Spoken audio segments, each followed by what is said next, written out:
We are less than 2 weeks away from Election Day as Campaign 2020 comes to a fast and furious finish. The latest polls show former Vice President Joe Biden leading President Trump.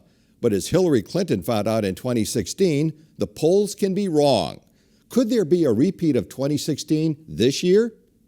One of the keys for a Biden victory is a strong black voter turnout, the kind of turnout that Barack Obama got in 2008 and 2012, but Hillary Clinton did not get in 2016. Will he get it? We'll examine those questions, but first, some reaction to last night's second and last presidential debate. Will it change the trajectory of the race for president? Joining me to discuss the busy week in politics is Western New England University political science professor Tim Vercellotti and political consultant Ryan McCollum. My biggest takeaway is that Trump is trying to make it into 2016, if you ask me. He's trying to run as a challenger.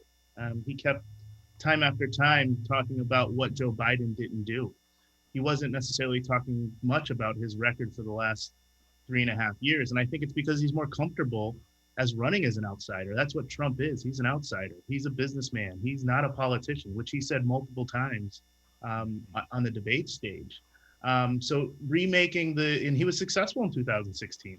So remaking this election, running as a challenger to status quo is interesting because he's status quo at the moment. He's the president. He's been here for 3 years, and running against Biden like he's been in charge for so long is what Trump was trying to do last night. So that was a big takeaway for me.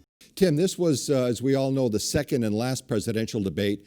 As you looked at the performance of each individual, of Joe Biden and Donald Trump, how would you rate their performances last night?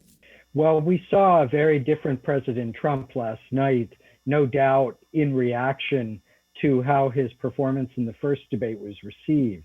It was not received well, and you can imagine that his advisors were working very hard with him in debate prep to try to get him to rein in his Trumpness. Don't interrupt as much. Don't get so emphatically in Joe Biden's face. And to that extent, he managed to do that early in the debate. It's sort of started to fall apart toward the end.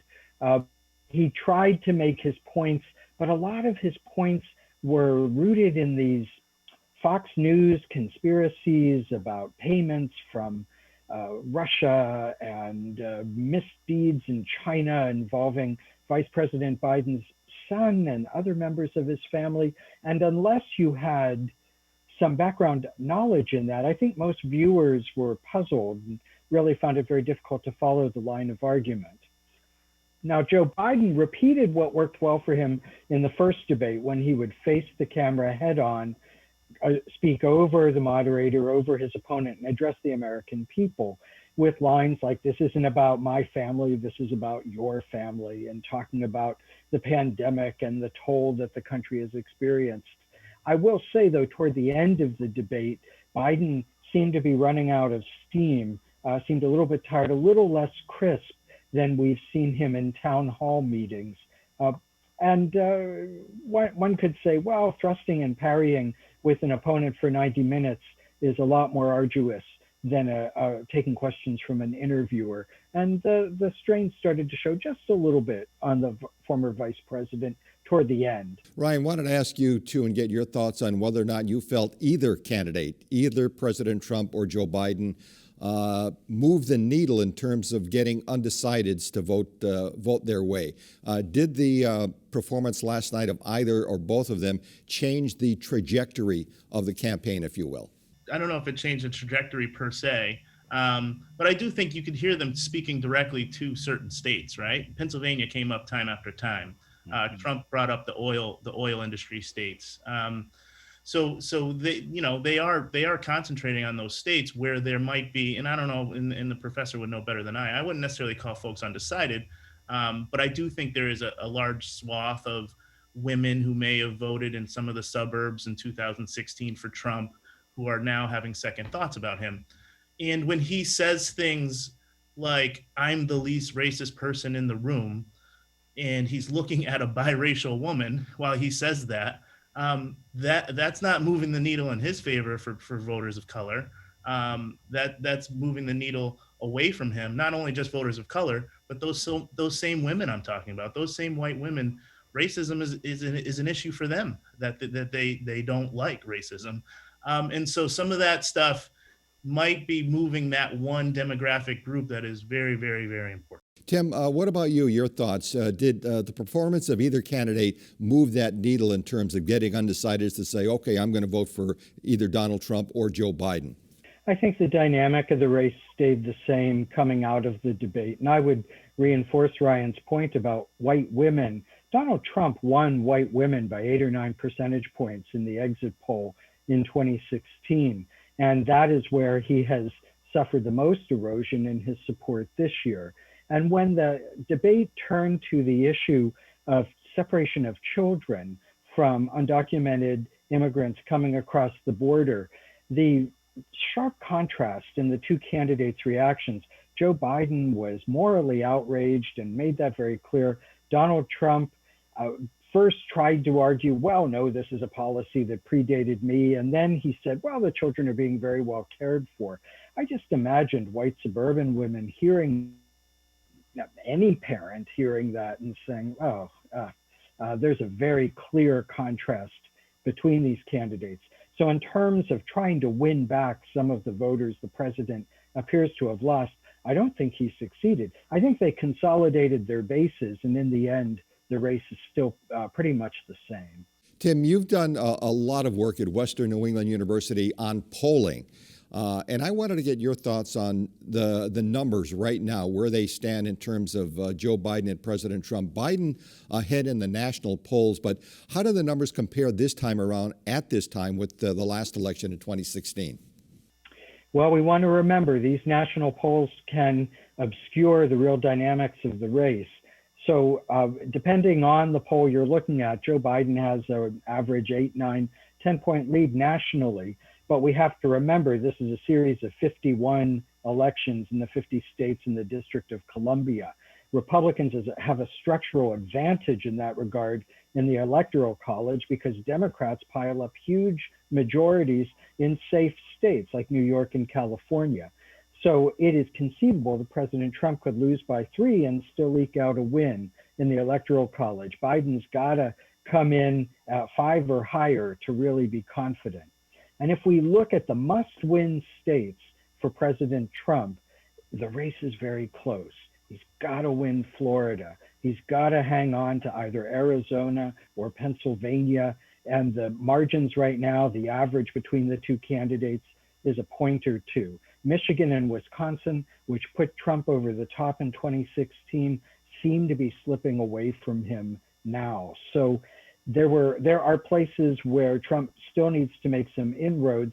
Biden has a lot more paths to 270 than President Trump does.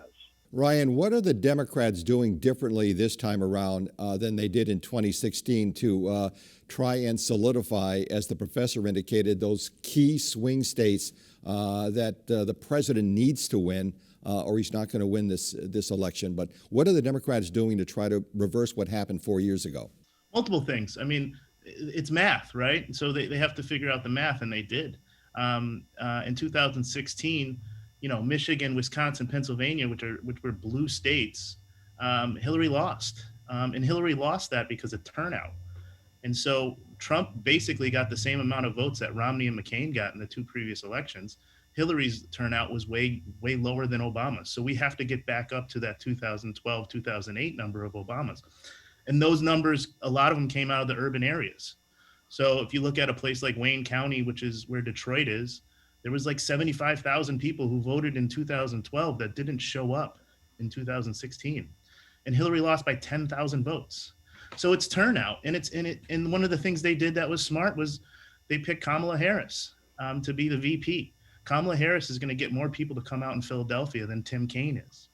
And if you notice, Barack Obama was in Pennsylvania yesterday, speaking to those folks. And so the Democrats selected the vice president of Barack Obama, who, besides Michelle, was probably the closest thing to Obama to run again. And they selected a woman of color to be the VP and they're going to spend time in those states to make sure the turnout is up so that they can win those states back. Tim, we know that Hillary Clinton was ahead in the national polls 4 years ago, did not win. Joe Biden is ahead in the national polls 4 years later in 2020.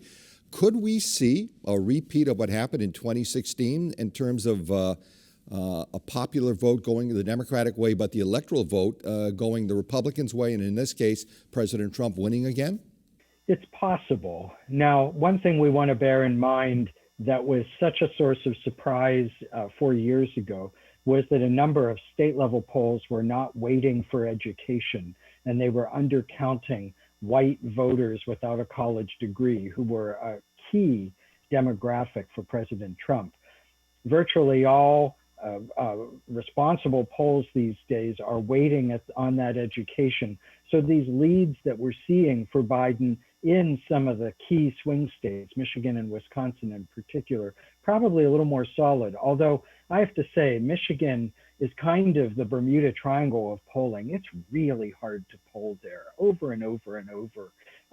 We have found the industry in general, no matter how sound your sample is and how reliable and rigorous your methods are, Michigan can give you surprises.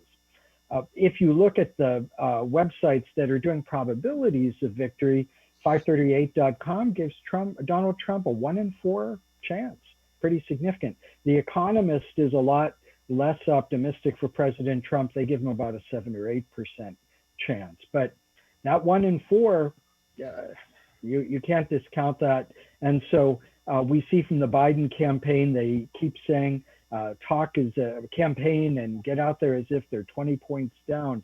They're not going to get caught off guard this year. That is another big difference. Right. As we know, the early voting has been very heavy, especially in a lot of those swing states we've been talking about. And the indicators are that the early voting is going the Democrats' way. How do you assess the early voting and the way it's going now, and what is the significance in terms of Democratic chances now because of that early voting going their way? It's very significant, and you can see how one party is more about having more people vote, as many people vote as possible, and another party is not. And the Republican Party has lawyers in all those states, and they are currently objecting to different votes and different efforts to get votes out there. And also, like in a place like Florida, they seem to be rejecting ballots at a higher rate of Black and Hispanic folks. And so it is significant. And again, it goes back to what I said, a turnout. And so winning by, if you're winning by 3%, but the turnout is that much higher, you're going to win by that many more votes. And trying to make that margin as much as we can, or as the Democrats can, is important. And mail-in votes and early voting is a way for more people to vote more easily, more accessible, and that helps with Democrats.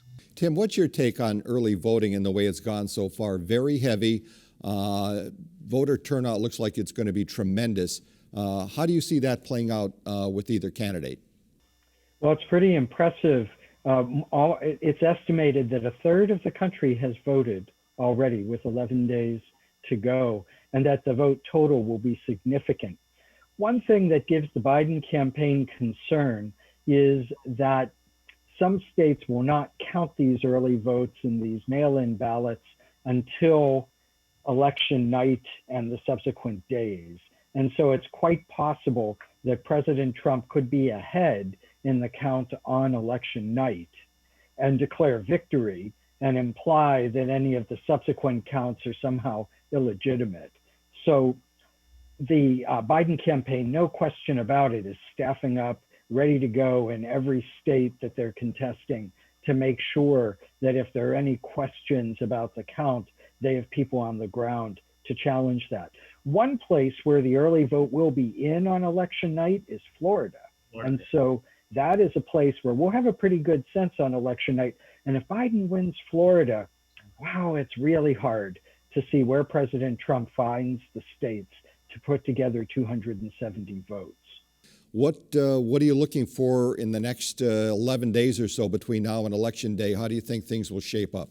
Well, I think everybody's on their heels a little bit, waiting to see if there's another October surprise. And I think that the Republicans are running a race that is more at the air level, and the Democrats are running a ground game. And there's going to be still some salvos shot from President Trump. He's a wild card. We never count him out. You can't predict what he's going to do or what his team's going to do. And so we've seen some efforts to muddy up Hunter Biden. So who knows what else we're going to see. Hopefully, it's a nervous time for Democrats as they're trying to hold serve and not knowing what's coming back over the net anytime soon the next 11 days. So we will see. If something interesting will happen.